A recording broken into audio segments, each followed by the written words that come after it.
Ladies and gentlemen, welcome back to this brand new episode of Building Benny's Movie Park 2. I am delighted to see you have joined us today once again.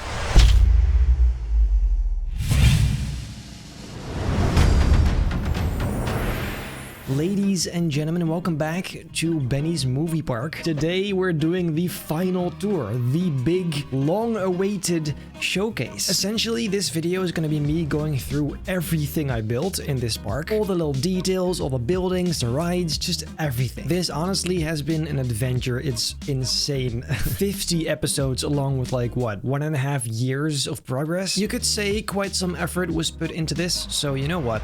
Let's get straight into this tour.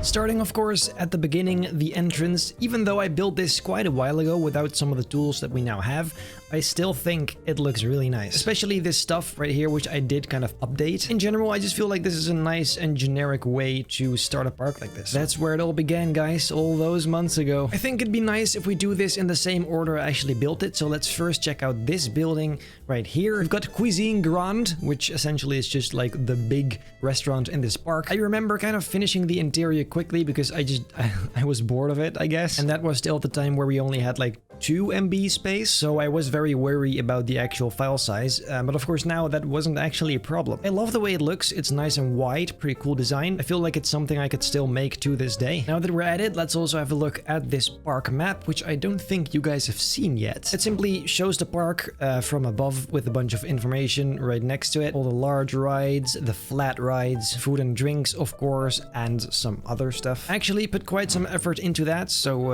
I hope it pays off. Let's move our way up here, and this is a little, it's kind of weird actually, but it's a Starbucks area, I suppose, with this lovely Starbucks stall right here. It does look very nice. Can't argue with that. I just don't see the point anymore, I guess. Then of course on the other side there's the Starbucks Ferris wheel, which I really hope we get a new Ferris wheel design soon because it's just a bit outdated. Of course there was nothing I could do about it because it's just how it looks, but I would love to see a new one, a bit bigger one too. Then of course up here there is the magical fantasy castle type thing, which isn't really connected to any sort of movie. It's just kind of there for fun. This is the first medieval castle type thing I ever built, so that's pretty cool. I do still like the way it looks, so yeah, I guess it's a nice addition. Then as you can see, Skull Island is to the left, obviously, so let's have a look. First of all, there's of course Skull Crusher, the coaster here. It is a bit rough. It's not perfect, but then again, I was never really a great coaster builder. I must say it has improved because my recent boomerang was actually not so bad. But yeah, this area, you can tell that this is a bit outdated because at this point we didn't have the scaling tool yet, or at least halfway in we got it, so I didn't really use it all that much. But then also obviously there's no copy paste tool. There's all of that good stuff just doesn't exist here. So this has all been freestyled a little bit, as you can see. It still looks nice. I just don't like these trees anymore. It looks a bit whack. But anyway, right up here we have the ginormous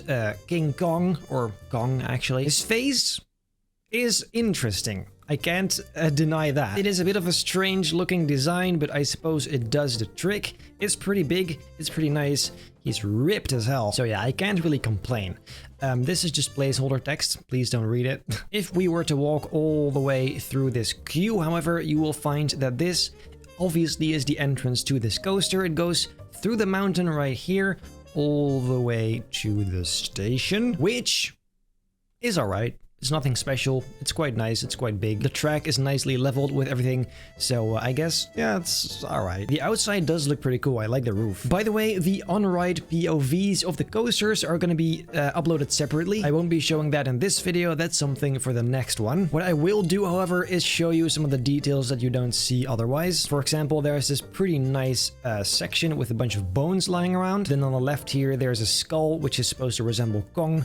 It looks alright, it's pretty nice. And then at the end here, you enter a tunnel, and then here you slowly go back to the station. Of course, having Kong on your left. This coaster is definitely my least favorite one in this park. It makes sense, it was the first one too. Essentially, this is the oldest area in the park. Oh, by the way, I do love the chopper, which I actually added later on. There's also one right there, of course. But yeah, I mean, overall, it's alright. It's not my best work, but I still like it. Now, if we move on to the next area, that is this kind of in-between bit. Some more signs, icons, another park map, some cool signs saying danger zone, because of course this is the other entrance to the Kong Skull Island area. Right here actually there's another small ride based on Top Gun, which it's a plane ride. It's literally just a plane ride.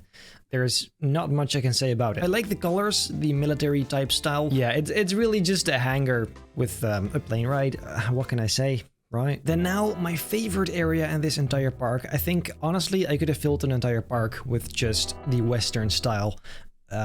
Let's get into it. We begin right here with the Welcome to the Wild stall for hot and cold drinks. Tea is hella expensive, because why the hell would you drink tea? For what this is, this stall is very nice and detailed. I don't think it needed to be, but it is, so, well, big W, I guess. Here, there's another tiny bridge, the ride that goes underneath, we'll check out later. Then here you can get a hat, because why wouldn't you want a hat? Another really nice building, nothing special though. Here, there's of course the train. Even without the copy and paste tool, this is a very, very good looking train. I like all the mannequins around it, that really just finishes it. And right above, of course, there's the Grand Banyan Experience True Adventure billboard, which is pretty cool. Just a fun little nice touch. If we move over to this platform, you can actually spray the River Rapids ride, which is passing right along this side. There's also a random fisherman hut. Kind of gimmicky. I'm not sure this was necessary, but it is there, so better use it. Now, the great thing, these actually, see, once a boat comes along, they actually do start spurting water, so that's quite nice. Those are the fun little details that I started adding since Benny's Movie Park 1. This definitely made it just a tad more interactive. Anyway, then moving into the actual area, here there is a saloon building which says food, drinks, and more. Technically that's true, but it did end up becoming some kind of grocery store, which makes absolutely zero sense, but here it is. Do with that what you want. The building outside looks fantastic though. It just looks so nice. The colors, the design, lovely. Then right underneath this bridge, there's of course the entrance to the teacups, for which I did not make a nice logo. I mean, to be fair, it's just teacups. What can I say? There's a bit of nice area around it, but other than that, it is really just quite basic. Then moving up, there's another very crooked park map, and here this is where the fun begins. First of all, you can go all the way around this ridge. Honestly, this ended up being very pointless. I had ideas for this, I guess, but I never really did them. So now it's just a nice chill area. You can use these binoculars to kind of look around. But other than that, this is pretty useless. The slide we'll get back to. Then this is the next major ride, which I think this is my favorite in the park. The attention to detail is just the best so far I think I've done. So naturally this becomes my favorite ride. It's called The Good, the Splash, and the Ugly, but it's not really based on the movie because it's just random stuff, really. There's a giant crocodile too. It does have a pretty cool looking sign. Then if we move in, we simply go all the way down this sewer-style structure, just here and down, until you get to the actual station. This, I think, is fantastic. The default station is just a row of them, which I hate. I love the spinning platform idea. I think that came out pretty well. Obviously, it doesn't actually rotate, but oh well. Looking pretty good. Once again, the on-ride experience is going to be uploaded separately. But if you actually do go in here, there is a very nice looking tiny village at the start, with of course a starry night right above. This looks pretty nice. They may not be super detailed buildings, but they do look nice. They give it a nice vibe. I think that came out very good. Then outside here, of course, the actual ride begins. You go down this track with a bunch of water buckets on the side, spurting water on top of you. Some more waterfalls. This is nothing too crazy, I guess. But then here, this is where things go south. You go down a mine shaft, which is full of gold. It actually is pretty vibrant looking. That's pretty much what I was going for as well. So yeah, I mean, solid. Not gonna lie. Then this is where you came out. Pretty cool. Then you make your way all the way to this second little bridge, which is the bridge to the pirate area, of course. And this is, I think, where I put the most detail. This turned out pretty cool, I must say. There's a danger sign preparing you for whatever might that be. There's a bunch of these tunnels, which were the biggest pain to make ever. Like, I hated this. It did work alright, though. There's two really creepy eyes staring at you, along with, of course, the expected detail in a sewer environment. Yeah, I still like this. This is cool. This could be something I still make today. And here there's the big drop, which has a bunch of flickering lights. They flicker very hard. It depends on the music that's playing. Of course, I don't have the music on, but there still is technically in-game music. This is definitely not my favorite part of the ride. It's quite bare and boring and not that detailed, but I guess it is what it is. Then here in this dark room, there's going to be something, but for that you have to watch the next video in which I show you the on-ride experiences. So well, if you want to see that, stay tuned. A bit further, you go down this really creepy looking shaft until you reach the initial station. This is the actual technical station. As you can see, they're just lined up here, but it looks awful, so that's why I decided to make this. So, well, that kind of wraps up the ride. You go out on the other side, and then you are back outside once again. On the left, there's another lovely looking building. This may not be anything special from the outside, but on the inside, this looks absolutely great. This is my favorite interior for a restaurant or bar, actually. Especially that. That is just came out so well. There's also a piano, because pianos are an absolute must in these type of thingies. Then there's Squidward, because I don't know why. Yeah, I love this. This is great. Then if you go up here, there is a seating area above. This is all crooked as hell, so it's not really that practical to eat here, but you still can. Technically, pretty nice. I like it still. Then on the left of that, there is the entrance to the Wild Mouse Family Coaster, which is probably the most original name yet. This spiral staircase is very steep, very tall, very high. This is horrible if that existed in real life, so thank God it doesn't. But if you do manage to actually get up here, there is a little Wild Mouse coaster. It's not the traditional layout, it's definitely something a bit more unique. I tried to make some good use of the actual mountain, which it kind of goes around. And there's of course also a little tunnel right there, which it goes straight through. Weirdly enough, I really like the way this looks from the outside, actually. The on-ride is awful. I'm not even gonna include that. It's horrible. It's literally the exact thing you'd expect from something like this. But to be fair, in real life, they're also just awful. I'll show you how awful they are. Oh no, yeah, hold tight. Like that. Oh, I need.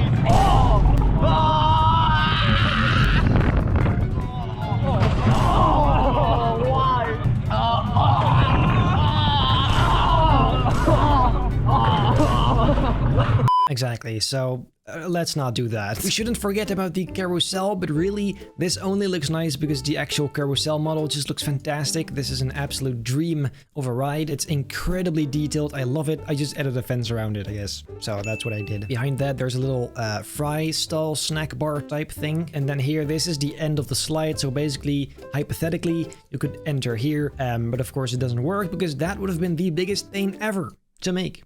No thanks. Then here, this is the final big thing in this area. This ride is what I led with in this area, and I think it still is very nice. It's not the smoothest, but these are supposed to be kind of rough, but in a good way. I would say this is one of my better coasters I built, and I do think this is actually one of my first rides that actually has a really nice interior for the queue, that is. As you can see, there's a nice looking room here, some blinking lights, some cool stuff on the side. I don't think I ever did this before I actually built this one, so I think that's pretty cool. And here, this is a bit more simple, but still, I guess, functional. It's not, it's a queue, guys, come on. Then you go up here and through a nicely crooked tunnel, and then this is where you actually enter the coaster. This station does exactly what it needs to and nothing more. There is literally nothing to it except for the standard stuff. So I suppose that's absolutely fine. The ceiling and roof aren't really detailed much. I definitely could have done more for that, like the pirate building, but I guess this is what I did back then. The ride itself goes all the way back here, and this helix type element is by far my favorite thing about it. Besides it just looking very nice, it interacts with the River Rapids ride, and it just adds an element of intensity to a pretty mellow coaster. After this, it goes here, passes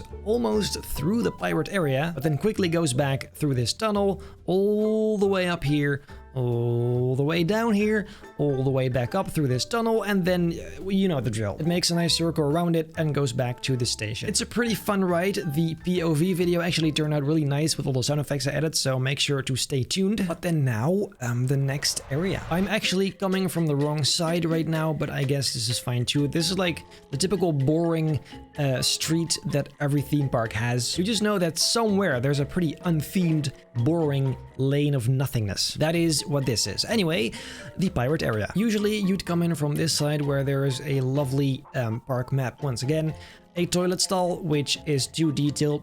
This should not have happened. This is the ride, the Splash Boats ride, which is based on Pirates of the Caribbean, which makes no sense because there's literally zero references besides the pirate ship there being black. I don't even know. Also, there's Jack Sparrow. I suppose that quite covers it. This right here is the exit of the ride. Underneath here, there's two lovely pizza stalls where you can get pizza. Wow, what a surprise. Also, I believe there's an evil entity right there. We'll check out the ride in just a second. Here there's some benches, some palm trees, this lovely ice cream stall, which looks pretty cool. I love these tiny details on the sides. Turned out really clean, actually. And here there's another flat ride called TNT, which really it's just a launched freefall drop tower type thing inside a TNT barrel. Who wouldn't like that? When you go in, there's a nice room with a bunch of TNT lying around. You go up here. This is where someone actually lets you in, after which you go up here, enter the actual ride, and then you go back out the exit. There you go. It's quite simple, it's quite lame as well, but there you have it. As for the pirate plunge, once you go in, there's a very simple kettle pan queue, which you can go through, and then there's a straight bit. This is not the most detailed queue, it's pretty basic, but still it does the job. Then you enter the actual building, and this is once again where you're being let in into one of these boats, and then you depart to adventure. Let's zoom out and take a moment to look at this building, because this is my favorite thing ever. And I mean in terms of just everything. Usually it's one specific thing like interior, exterior, but this is just the whole freaking thing. It looks sick and I'm incredibly proud of it. The way this coaster goes right by it, just all the little details, the angle of the two buildings connecting, I think I did a great job at this. Every now and then I have those moments where I'm like, I'm allowed to say I did a good job at this. Of course, there's also a mast on top, because why not? Seems like a fun detail. On the front, of course, there's the drop, which is pretty nicely integrated, I suppose. After said drop, you're just gonna have a lovely chill boat ride all the way there, where you pass right by this pirate ship. It used to be brown, but now it's black, because I felt like that would just look a bit nicer, a bit more like the Black Pearl. The design is completely different, but still, I like it. When I initially started this area, it wasn't gonna be a Pirates of the Caribbean area, so that's why I didn't just build the Pearl in the first place. But I guess if you ask a random person what this is, they would say the Black Pearl. If you don't know exactly what it looks like, it's close enough. Then after going up here, you of course reach the drop, and well, you drop. And then of course here there is the famous aquarium. This is looking really cool. I love the lights, how they kind of pulse to make it look like this is actually underwater. Turned out pretty nice. Of course, you can also check this out from the actual aquarium windows inside the Crystal Cove, which is located right here. And of course the other exit. See, just right here. This looks pretty cool. I did add some crystals later here, by the way, to make sure that Crystal Cove makes some kind of sense. And some lampposts. It's nothing crazy, nothing special, nothing new, just simple. After that, you exit the Crystal Cove again and go back to the station slowly under the bridge. And there's this straight bit right here. These windows actually look so nice, but you barely even see them. They're quite detailed, but they're just kind of hidden away. But oh well, there's worse things in the world. You go up and then there's a last little turn, after which you go back into the station. So really, that's pretty much it. It's a very long ride, which you'll see in the on-ride video. It's very long. It takes 312 seconds, which is quite hefty. Yeah, this whole area turned out really nice. I really love it. So there's that. There's also these buildings, by the way, which kind of hide the horizon. Now on to the next area, which wasn't finished until today. I must admit, this area didn't turn out as good as it could have. It's relatively simple. It's not what I initially wanted to do when I started this. I just got so incredibly bored of it that I just stopped. I brought it to a place that's acceptable to finish it, and that's what this is. First of all, there's a building here where you can get some drinks and food. There's no employee because that's a lovely question. Why is there no employee? I guess they're on a lunch break or something. These are some aliens, some xenomorphs to be exact. The local item limit actually killed me. Like, this was the most horrible experience I've ever had in this game. It's relatively small, so it makes sense, but oh, I got so annoyed of that. I just made one and kind of copy and pasted it because I was not gonna do that again. Then here, there's the loader, which of course Ripley uses to defeat the alien queen. There's a few more of these ginormous containers, but besides that, there isn't really much here. Another alien, some more benches, trash cans, some more containers. This is the right exit, and on the other side, this is the entrance. If you walk in here, you'll find yourself in some different looking rooms. I tried to turn this into the best alien style looking thing I could make. I do think it turned out pretty cool, especially this. This looks very alien-like to me. As you can see on the other side, there's an airlock. Then if we move all the way around this corner, there's another corridor with on your left the flamethrower that she actually uses to defeat the first alien, or at least she tries. And at the end here, there's another spiral staircase, which if you go all the way down, brings you to the next room. This used to be a station. now it's not. It's just a very cool, large looking room. If you take a left, you can enter the initial ride, which now I guess is just part of the queue. That's why I added some fences here to make sure you can't actually walk there. This is the dining room in the Nostromo, and I think it looks pretty accurate actually. This is an airlock to outer space, which technically in this case brings you to the interior of some building on LV426, right? 46, whatever. Now the following area is completely new. No one has seen this yet, so let's get into it. If I walk outside here, there's a really large room. It's very dark, very creepy, and as you can see, there is a rocking disc. This used to be the inverted powered dark ride, now it's just a flat ride. I must say I don't feel bad about that decision because this is way easier to finish than an entire dark ride. Anyway, this is the scene in which Ripley confronts the alien queen. Then behind me there's a bunch of these alien eggs, which I think turned out fine, especially given they're so simple. Basically the whole backside here is covered with them. There's also some normal aliens on the sides. There's another one right there. And I intentionally made it very dark here so you don't see the backdrop of the alien queen. It's too bad you can't really see her tail, but she has a tail. However, I do think the darkness makes it even more creepy, so there you have it. Given the circumstances, I think this is absolutely fine, especially given the fact that I wouldn't have finished it otherwise. So yeah, let's move all the way here back up, and as you can tell, this brings you to the exit. So then you go back up and we're back. Then of course, finally the exterior of the Nostromo.